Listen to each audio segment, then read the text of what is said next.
Hey guys, Zerkaa here and welcome back to my Millwall career mode series. Apologies for not uploading yesterday. I had a lot of uni work to get out of the way. I had uni deadlines to sort out, and we're back now and it should be daily. You should be seeing videos that are Ultimate Team. You should be seeing an Ultimate Team video and a career mode video every single day. And a lot of people comment saying I need to talk slower. So that's something I need to try and work on, because I know full well that I do talk fast anyway. It's always insane. I've always done it. I might as well be Spanish or something. I always talk really fast, so I have to try and slow down. Also, yeah, I think I have to talk faster in this because I have to try and keep up with what's going on.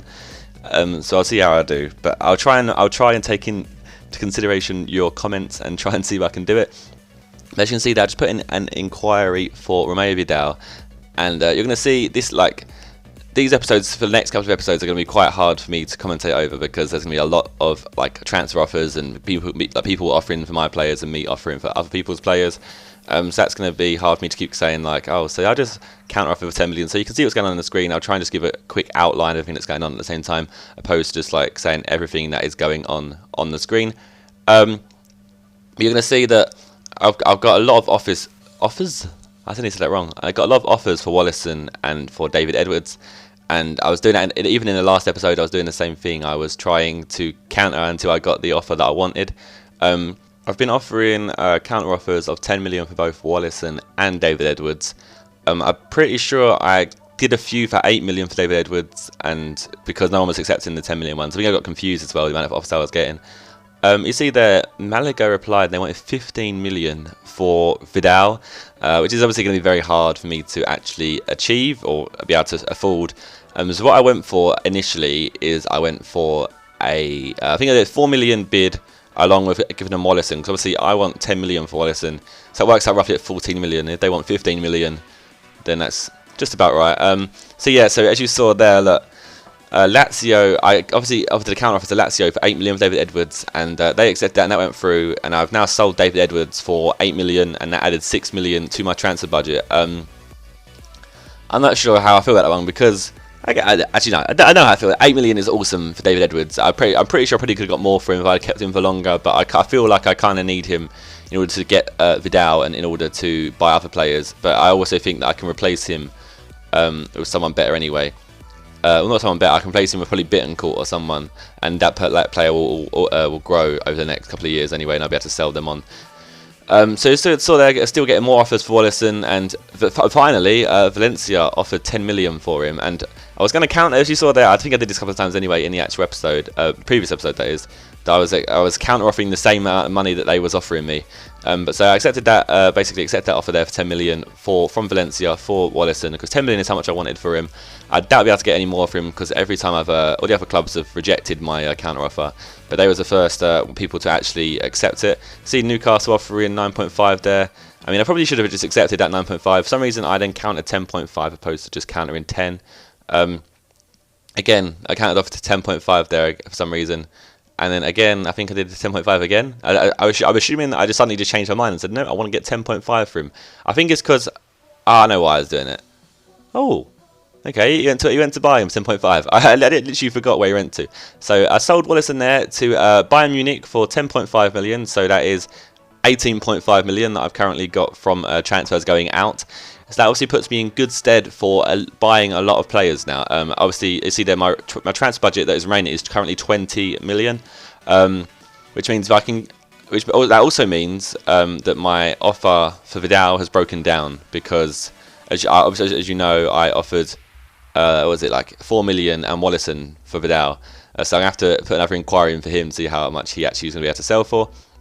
So I actually did. I think I approached them to actually buy him, and I think I offered 12 million, I believe I offered, or did I offer 11 first? Okay, so I offer 11 million first, kind of giving away what's going to happen next. And I also put in an inquiry there for Nathan Redmond, and I also put another inquiry in for Bittencourt. As you will know, if you've watched this series for a long time, I had Bittencourt and Redmond on loan in the first season, and they were awesome for me, but obviously I couldn't afford them after that. But now I can afford them, and I still think they're going to turn into great players. Redmond has crazy pace, and he'd be a good replacement for James Henry on the right-hand side. And Bittencourt is also a really good player, and to be a great replacement for David Edwards to be sold. And I think Bittencourt will eventually be able to sell for more than Edwards anyway. I then went into the transfer list, and I found this player, Samuel Ekiza, I think his name is. I don't think I showed you. I don't think I showed his stats properly. I'm not sure if I showed them there, but his stats were crazy. I also found that guy, that Joao Pedro Martins da Costa. I hope I don't sign these players because they've been a bit of a handful to say every time they score a goal or something. So yeah, I put in inquiries for both of those players because their stats were crazy. It's almost like finding two other Vidals. I also put in a contract offer for this free agent, Ben Yedder, is a striker, 19 and worth 4.3 million. He's a free agent, so if I can sign him, I can sell him straight away, like after the first season. You see there, they want 4 million for that Costa guy, and he's only 17 as well, and he's a left winger. I think left wing. I don't know if left wing's really a position that I need to strengthen because I already got Piaz on him, but I guess I need a good replacement for Piaz on. So signing one of these players would be great. This guy is the guy I was talking about, the Akiza Imaz, who has crazy stats.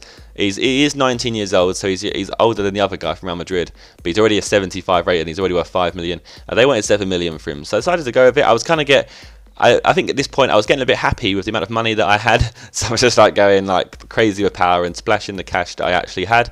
So you see, I put in offers for Redmond, Bittencourt, and that Akiza Imaz guy. I think I also put an offer. Did I put an offer also in for that Pedro guy? I think I did, yeah. So I put in offers for everyone.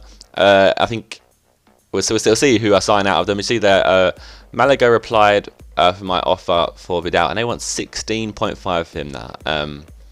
And it just looking like a lost cause. So what I decided to go for was I decided to go for an 11 million. I don't know actually. I'm not going to say it before it actually happens, so I'm not perfectly sure what I did. But I know I did a money and a player offer. I'm pretty sure it's going to be Andy Keogh. I should have sped this bit up. Okay, I don't do nothing. What am I going to do? I don't do anything. Oh, what a tease. Alright, so you see here, I then had an offer. My offer for Akiza Imaz accepted, 7 million. So I just offered exactly what he wanted. But again, I just forgot to put a squad role. And I'm so bad at doing contracts on this career mode series. You guys know as well. Like, I'm so bad at doing them. Like, I need to give him a squad role, otherwise they're not going to want to join. I did it again here with Redmond. And I don't know what was it like. It must have been early in the morning or something for me doing this, because listen, I'm not even awake. What am I doing? Why am I not offering a squad role? What are you doing, Josh? Jesus. So all of those 3 players there, I didn't offer a single squad role, and for some reason Redmond actually accepted without a squad role. He wasn't too bothered. So it's confirmed that, and that is now Nathan Redmond signing for us again. He's now 20 years old. He's a bit older, but he's still got a lot of potential to grow, and his pace and stuff down the right hand side would be crazy and be a great addition for us if he can actually keep growing the way he was growing when he was with us the first time round. So that Bittencourt actually rejected that contract offer. I think it was due to the fact that he didn't have a squad role. You see there, I updated that and put him as an important first team player and kept the wages at the same as they was. I then got my contract offer for is his name Imaz? Okay, I need to call him Imaz. So he obviously declined that as one as well. Again, probably for the same reasons. So I bumped up to an important first team player, and we then moved on. And Bittencourt again rejected that contract. I should have read what he actually said. So what I did there is then I just again put him up to but then moved him from an important first team player to a crucial first team player, and I also bumped up his wages by 2,000 and gave him a little improvement there. So hopefully you'll accept that one, and we'll find out in a bit. And we're going to submit a new offer here for Vidal, and I think this is where I'm talking about. This is where I add the money and the player. I'm pretty sure it is. So I offer 12 million. Okay, no, it's not.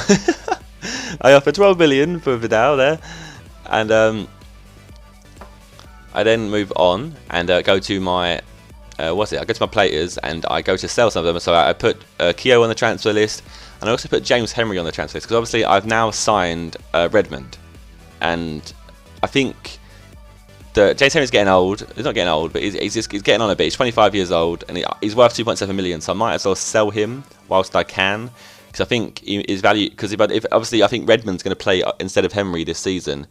So Henry's value is going to go down throughout the year, and probably his stats will go down as well. So that's why I've done that. I then I bumped up my offer for Imaz because he obviously rejected that contract as well. And I then received an offer for Dami Shitta, who I've had at my club for so long. I want to get rid of him, and he just won't. One of them players that just won't go. Every single thing he has, every single team he has to talks with, the transfer just breaks down. I also got another offer for Paul Robinson, again another player I need to get rid of. I have so many players that like dead weight that I need to get rid of, and I'm working on that. But that's the end of today's episode. You're going to find out in the next episode if any of those players actually signed for me. It's actually really exciting. For me, it's actually really exciting because I finally get to show you what's going to happen and what's going to unveil in this whole season. So if you enjoyed the episode, then please leave a like. It really does help me out. And if you want to check out my Ultimate Team series, there'll be a link on the screen, and there'll also be a link to my second channel if you want to go check out that has Minecraft stuff and stuff like that. And I shall see you guys next episode. Goodbye.